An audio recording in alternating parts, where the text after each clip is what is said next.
ஆண்டவரும் அருமை இரட்சகருமாகிய இயேசு கிறிஸ்துவின் மாறாத நாமத்தினாலே வாழ்த்துகிறேன். இன்றைக்கான வேத வசனம் எபிரியருக்கு எழுதின நிருபம் 11வது அதிகாரம் 33வது வசனம் இவ்விதமாய் சொல்லுகிறது.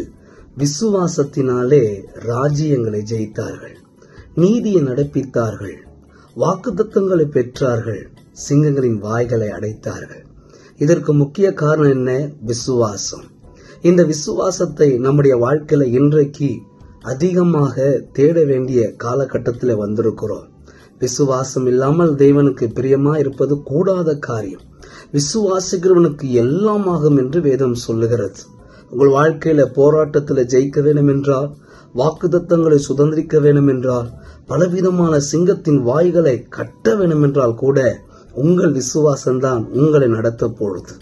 தேவன் மேல் வைத்திருக்கிற அந்த நம்பிக்கையின் விசுவாசத்தை ஒரு நாளும் யாருக்காகவும் விட்டு விடாதீங்க.